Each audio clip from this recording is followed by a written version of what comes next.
तो इस समय हमारे साथ मौजूद है तेची नेहरा जी, जो कि फॉर्मर आंसू प्रेसिडेंट भी रह चुके हैं और आपसू के स्पोक्स पर्सन के रूप में भी उन्होंने काम किया हुआ है और कई पॉलिटिकल संगठन हैं उनके साथ भी वो काम कर चुके हैं।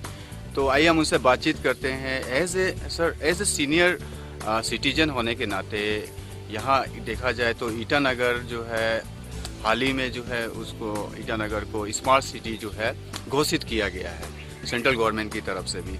तो एज ए सीनियर सिटीजन आपको जो है क्या लगता है कि जो स्मार्ट सिटी है उसके अंडर में आने वाले तमाम जो है जो सुविधाएं लोगों को जो है पहुंचनी चाहिए, जो फैसिलिटीज़ होनी चाहिए, उसके हिसाब से जो है तो क्या वाकई में ठीक ठाक है? आपको क्या लगता है? सबसे पहले हम ये जानना चाहेंगे आपसे।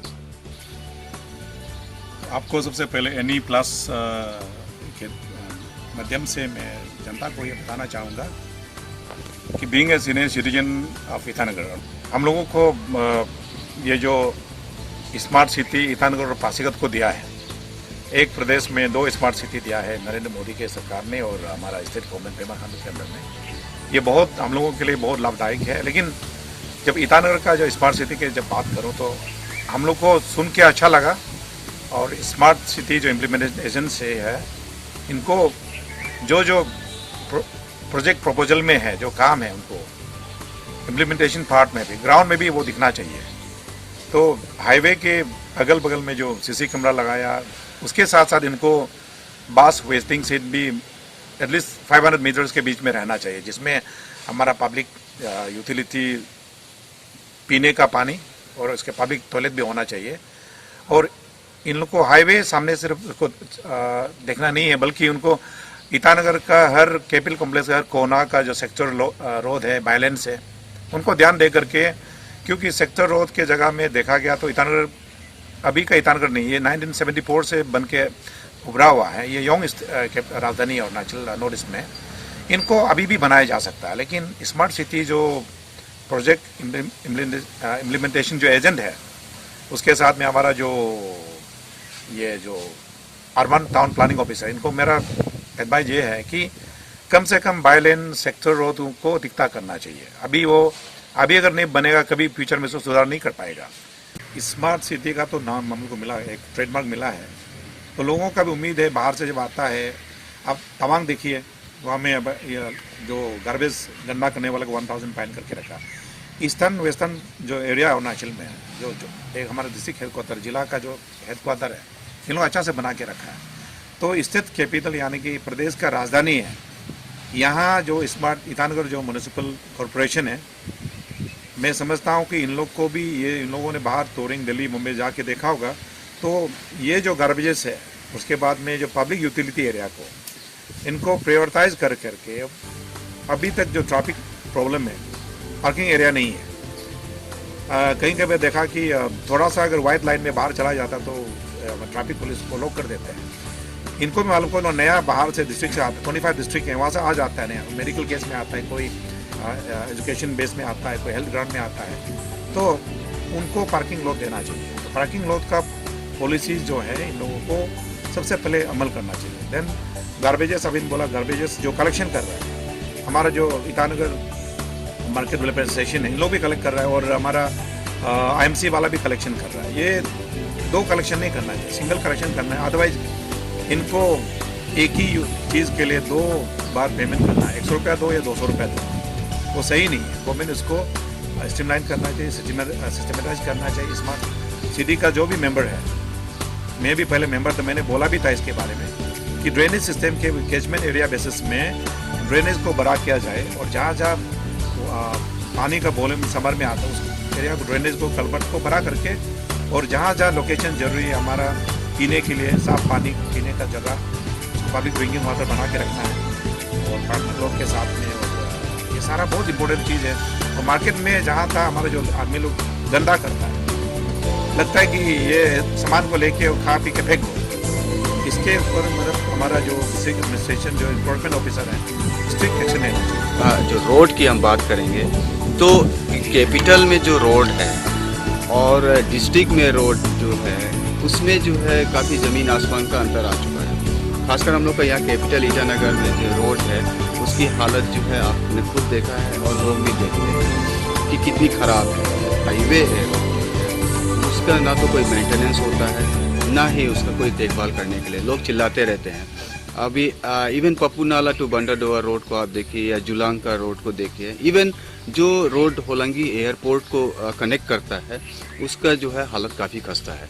तो एज ए सीनियर सिटीजन होने के नाते मैं तो यही कहूँगा कि आप जो है इस बारे में क्या सोचते हैं और आप क्या एडवाइस देना चाहेंगे खासकर हमारी सरकार को। सबसे पहले तो मैं यही कहूँगा कि रोड जो होता है लाइफ होता है। कोई भी सिटीज़ में, कोई भी शहर में, कोई भी प्रदेश में, जिस प्रदेश का, जिस राजधानी का सड़क अच्छा होता है, मतलब समझ जाता है कि यहाँ नीट एंड क्लीन होता है, अच्छा होता है, लोगों को सफ़र करने वाला को अच्छा लगेगा। लेकिन ईटानगर के अभी जो फिलहाल जो हालात है, मैं सरकार से यही रिक्वेस्ट करूँगा, दरख्वास्त करूँगा, जो भी एक लेजिटिमेट गवर्नमेंट होता है उनको सबसे पहले अपना राजधानी, क्योंकि राजधानी होता है स्टेट का एक चेहरा होता है, फेस होता है। जिस तरह आपका घर का होता है कॉमन रूम, आदमी का सबसे पहले शरीर के अंदर में क्या, उससे पहले चेहरा को देखता है। उसी प्रकार राजधानी हम लोग का चेहरा है। दिल्ली से आओ, बाहर कंट्री से आओ, शिलोंग से आओ, Calcutta, person coming from different part of the world, from any part of India, सबसे पहले ईटानगर को देखेगा। तो मेरा ये कहना है कि बीइंग यहाँ का सीनियर सिटीजन के नाते सरकार कर रहे हैं, लेकिन जिस तरह का तक करना चाहिए नहीं। अब जोली रोड देखिए, आपका जोली चिंपू जोली रोड, जोली से आपका नाहलन जो बाय एक तो ये एक्स्ट्रा रोड लाइन, इसको 2 लेन करके रख लेना चाहिए। कितना रुपया लगेगा?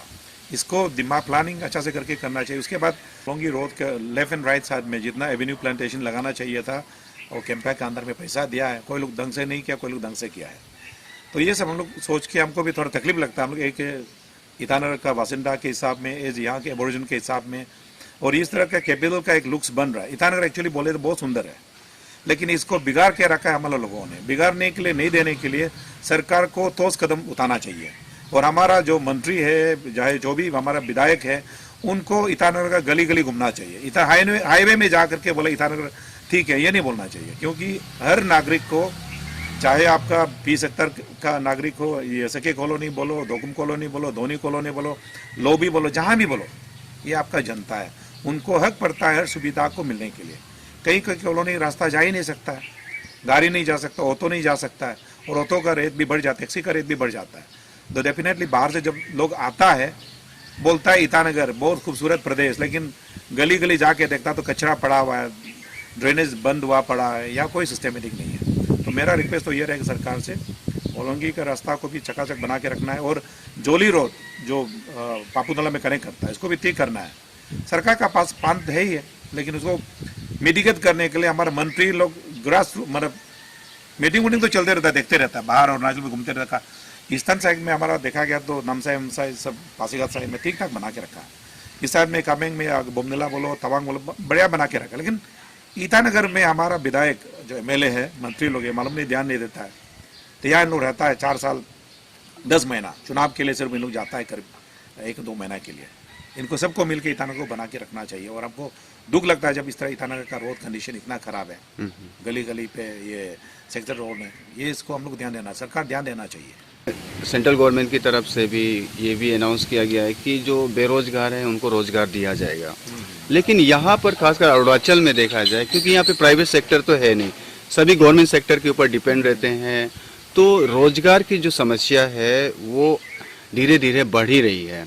किस तरीके से हम बेरोजगार जो नौजवान हैं उनको जो है रोजगार जो है मुहैया कराया जा सकता है। यहाँ में लिमिटेड हमारा डिपार्टमेंट्स है। डिपार्टमेंट के अंदर में भी डिस्ट्रिक्ट में जो हेड ऑफ डिपार्टमेंट होता है, स्टेट में होता है, जो 30 साल से 25 साल से कोई डिपार्टमेंट में 30 स्टाफ है, या 40 डिस्ट्रिक्ट में 40 स्टाफ है, वो डिमांड करता ही नहीं है। एक UDCG चलाता है एक डिस्ट्रिक्ट में, इनको नंबर बढ़ाना चाहिए। जब नंबर नहीं बढ़ाएगा, और स्टेट यहाँ पे डायरेक्टोरेट में भी अपना एम्प्लॉय को बढ़ाना चाहिए, बढ़ाता नहीं है। क्यों? उन लोग चाहता है कि मेरा काम मैं अकेला करूँगा, वो 5 आदमी का काम अकेला काम कर रहा है। तो उससे चलते कम से कम हमारा जो यूथ है, कितना डिप्लोमा इंजीनियरिंग, करीब 6-7 हज़ार डिप्लोमा इंजीनियरिंग होगा, सिविल इंजीनियरिंग BTech करने वाला करीब 2-3 हज़ार होगा, MA करने वाला, PhD करने वाला, MPhil करने वाला, ग्रेजुएट करने वाला बहुत सारा। ईरान में आप देखेगा कि ऑटो चला रहा है, ट्रैकर चला रहा है।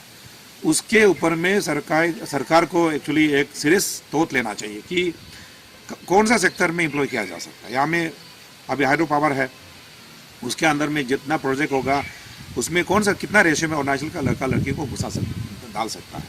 उसी प्रकार मेरा विचार है कि कम से कम अरुणाचल में जो प्राइवेट सेक्टर जो भी इंडस्ट्री खोलने वाला को गवर्नमेंट बुलाना चाहिए, और उसमें कंडीशन ये होना चाहिए। अभी सेंट्रल गवर्नमेंट का यहाँ पे कुछ ऑफिस है, जैसे कि अभी GSI हो गया, ITBP हो गया, बोटानिकल सर्वे ऑफ इंडिया हो गया, पब्लिसिटी हो गया। इनमें क्या है 99% बाहर का लोग को एम्प्लॉयमेंट दे रहा है। इनमें इनको भी गवर्नमेंट बात करना चाहिए, यहाँ का लोकल लोगों को चौकीदार से लेकर के क्लर्कल जॉब देना चाहिए। तो ऐसा सिचुएशन को अगर गवर्नमेंट बात नहीं करेगा, डेफिनेटली अरुणाचल का लड़का ग्रेजुएट होगा, पढ़ा लिखा होगा, लेकिन गवर्नमेंट उनको एब्जॉर्ब करने का जब तक पॉलिसी नहीं बनाएगा लड़का लोग अनएम्प्लॉयड होते जाएगा। और इसके साथ मैं हमारा यहाँ का यूथ को भी मेरा कहना चाहूँगा कि जो भी एजुकेटेड है उनको अरुणाचल सिर्फ में उनको जॉब नहीं ढूंढना है। नॉर्थ ईस्ट में सिक्किम हो गया, त्रिपुरा हो गया, मणिपुर, मिजोरम हो गया, मेघालय, आसाम हो गया, आप कहीं भी आप अगर क्वालिफाइड है, आपका पास डिटर्मिनेशन है, आपका पास अच्छा नॉलेज है, आप कहीं भी जॉब कर सकता है, आप कहीं मेनलैंड में भी कर सकता है। तो इनको यहाँ तक कन्फाइंड माइंडसेट को रखना नहीं चाहिए, और दिल्ली बॉम्बे में भी जाके जॉब कर सकता है। उसके साथ स्टेट गवर्नमेंट के साथ साथ में उनका जितना स्टूडेंट बाहर से पढ़ के आता है उनके बारे में भी सीरियसली गवर्नमेंट को सोच के पॉलिसी बनाना पड़ेगा। अदरवाइज जो अनएम्प्लॉयड यूथ जितना बढ़ेगा लॉन्ग रन में ये जाके बहुत प्रॉब्लम होगा स्टेट के लिए। जी, तवांग इशू को लेके जो है, जो चर्च का इशू था, आप क्या कहेंगे इस बारे में?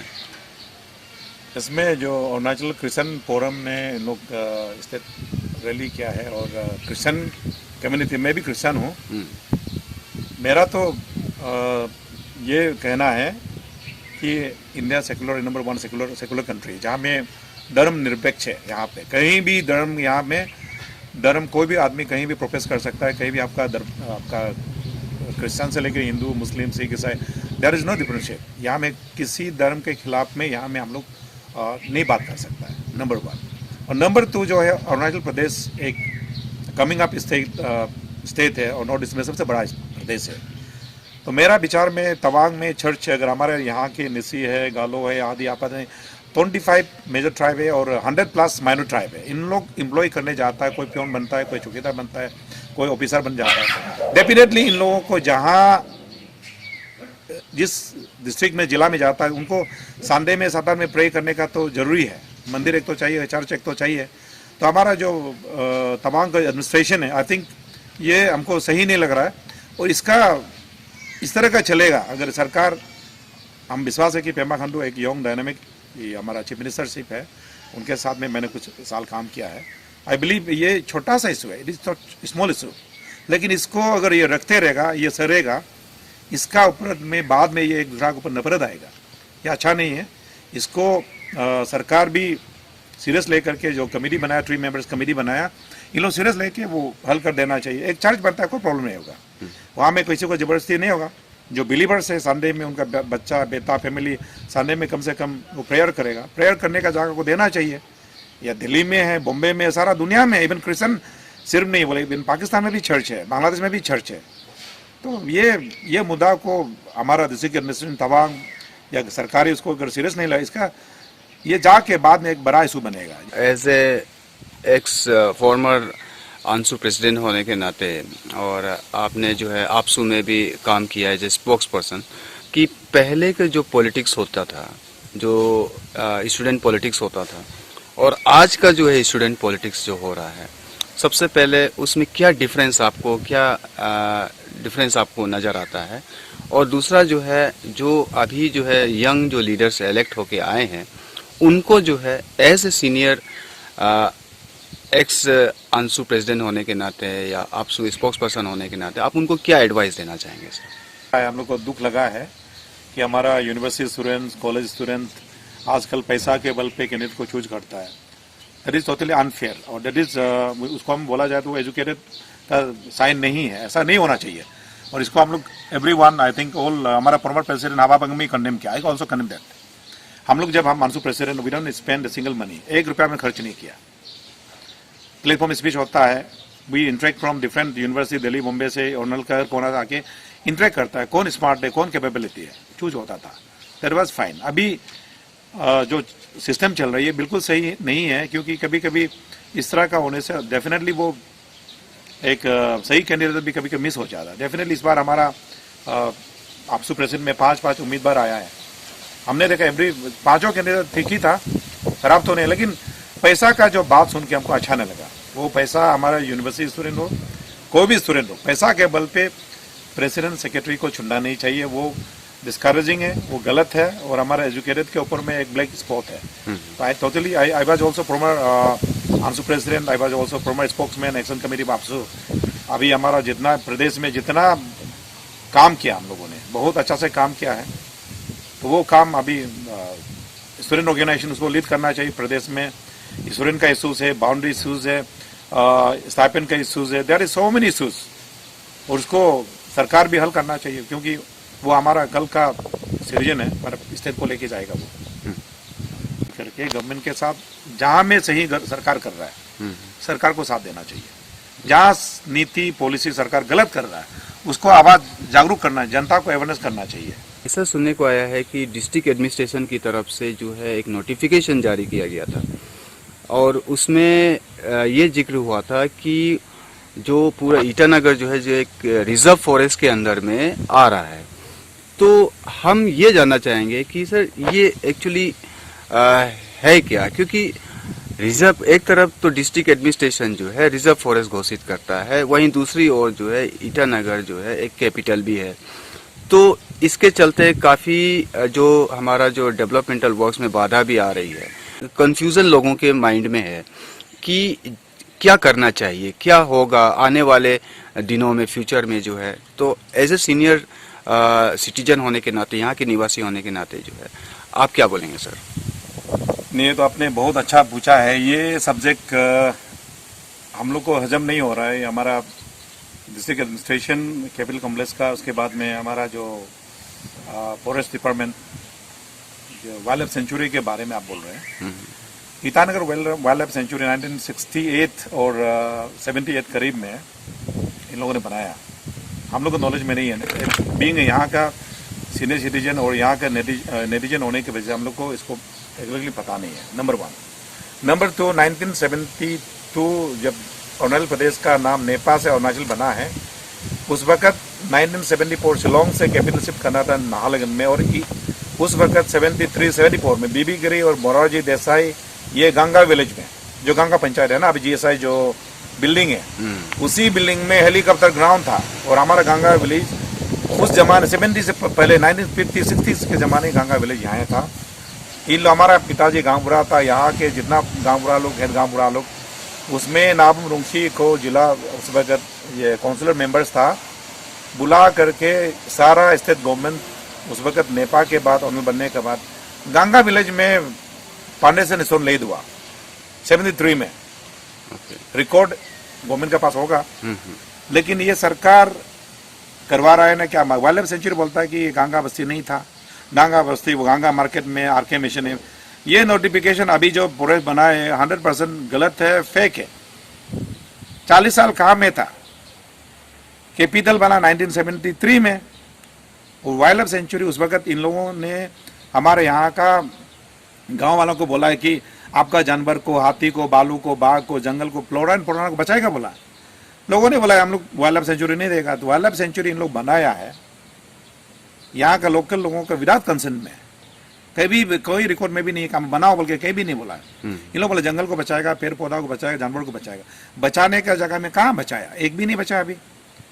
तो मेरा ये कहना है, वाइल्ड लाइफ सेंचुरी नोटिफाइड बनाया इन लोगों ने, सीसीएफ पीसीएफ नो अपना पैसा तो कमाया, गाड़ी बनाया, नौकरी चाकरी लेके चला गया। लेकिन ये अभी रिसेंट नोटिफिकेट दिया है कि गंगा विलेज यहाँ में नहीं है, गंगा विलेज जो है एफ सेक्टर में, चंद्रनगर में। ये गलत है, 100% गलत है। नोटिफिकेशन बना सकता है, यू कैन इम्पोज, इम्पोजिशन गलत है। ये गंगा गांव यहीं में था, नोटिफाइड ये भी था। अगर अभी आरके मिशन में एफ सेक्टर जी सेक्टर को गंगा विलेज बोलने से हम लोग जैसे भी पकड़ने लेके तेल देगा क्या?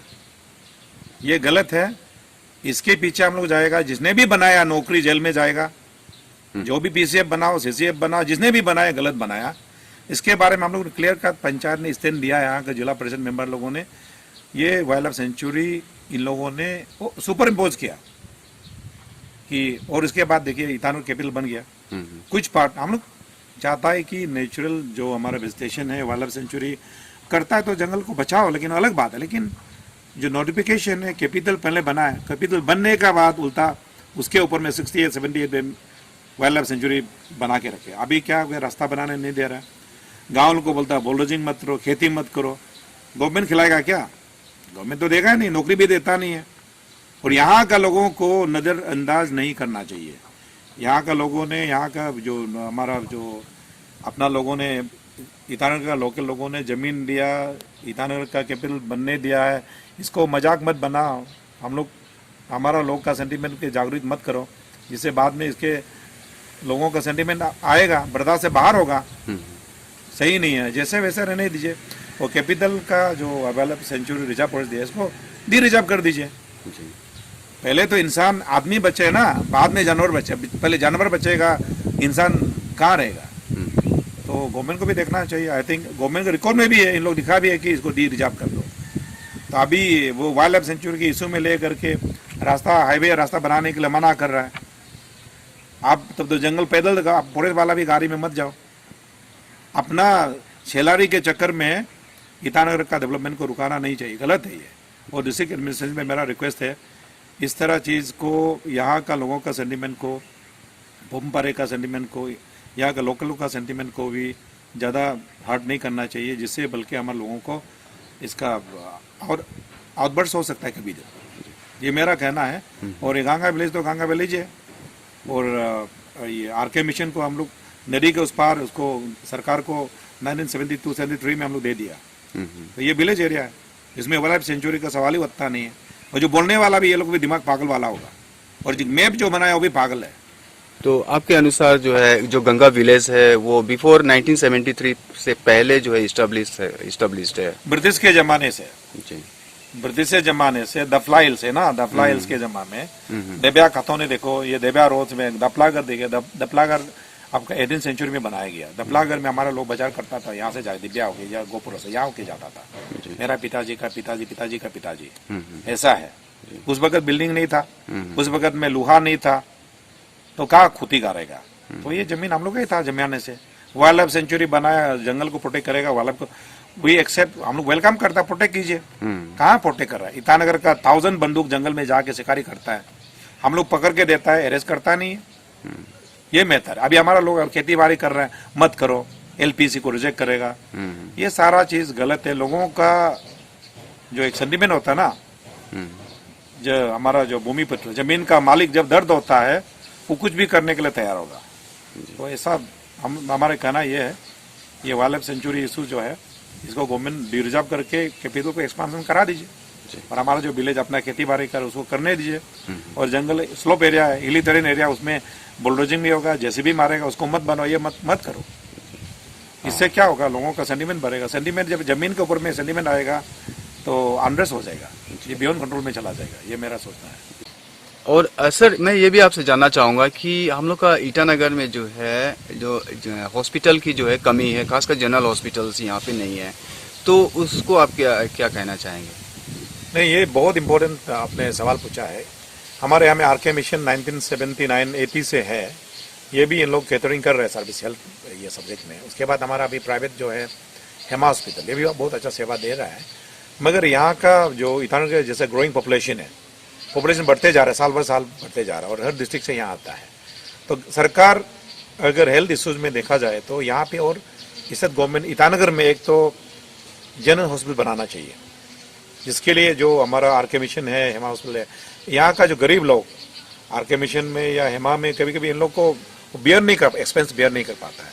तो जमीन तो यहाँ में है ईटानगर। हमारा जीएसआई कॉलोनी में 80,000 स्क्वायर मीटर है। वो तो पहले नॉर्थ ईस्ट का हेडक्वार्टर था, अभी तो सेक्शन हेडक्वार्टर है। उसमें 40-50 हज़ार स्क्वायर मीटर को लेकर जनरल हॉस्पिटल बना सकता है। नहीं तो एक बड़ा कॉलेज भी बनाया जा सकता है जीएसआई एरिया में। ऐसा ले करके 40 साल से गवर्नमेंट कुछ भी नहीं कर रहा है एरिया में। हमें 50 स्टाफ नहीं है, पूरा 80,000 स्क्वायर मीटर लेके रखा है। तो मेरा हिसाब में हेल्थ सेक्टर में यहाँ में एक जनरल हॉस्पिटल बनाना चाहिए। और एजुकेशन सेक्टर में भी एक तो गर्ल्स कॉलेज या और गवर्नमेंट कॉलेज बनाना चाहिए। तो डीएन कॉलेज में हर साल में एडमिशन में बहुत रस हो जाता है। मेरा सोच है कि स्टेट गवर्नमेंट को इसके ऊपर में हेल्थ डिपार्टमेंट को विचार करना चाहिए, एक जनरल हॉस्पिटल चाहिए। बहुत बहुत धन्यवाद तेची नेहरा जी हमसे बातचीत करने के लिए सर, और आशा करते हैं कि जो भी मुद्दे हमने उठाए हैं और आपने जितने जो स्टेटमेंट दिया है तो इससे काफ़ी लोगों को जो है जो कन्फ्यूज़न है वो क्लियर हुआ है होगा, और लोगों को काफ़ी जो है सीख भी मिलेगी, और ख़ासकर हम लोग को जो यूथ है सर उनको जो है आपका जो स्टेटमेंट से काफ़ी जो है कुछ जानने को मिलेगा सर। मेरा एनी प्लस को भी मेरे द्वारा ये रिक्वेस्ट है, मैंने कुछ गलत बोला है तो क्षमा करें, और अदरवाइज हम लोग स्ट्रेट फॉरवर्ड आदमी है, गलत बोलता भी नहीं है, गलत देखता भी नहीं है, गलत सुनता भी नहीं है, और चमचागिरी मेरा आदत नहीं हम लोग का ना, सीधा सीधी है। और आज का डेट में देखा गया है बहुत लोग कमर झुक के टूटने तक, बैकबोन टूटने तक झुक के चलता, हम लोग झुकने वाला लोग नहीं है। प्रदेश में जो भी सरकार चल रहा है पेमा खानों के अंडर में अच्छा चल रहा है, और अच्छा करो। कुछ मुद्दा है पब्लिक का इश्यूज है उसको रिजोल्व करके चलो, और ईटानगर सिटी को स्मार्ट सिटी को और स्मार्ट बनाओ, पब्लिक यूटिलिटी को ठीक करो, हर चीज को ठीक करो। हमारा गंगा पंचायत और यहाँ में जितना ईटानगर कैपिटल सिटी में जितना लोकल्स है उनको भी साथ में लेके चलो, और ईटानगर प्रदेश का चेहरा इसको बना के चलो। ये मेरा आखिरी रिक्वेस्ट है, और सरकार ध्यान दे इसके ऊपर में। और आपको भी बहुत बहुत धन्यवाद। थैंक यू सर हमसे बातचीत करने के लिए बहुत बहुत धन्यवाद सर। Thank you.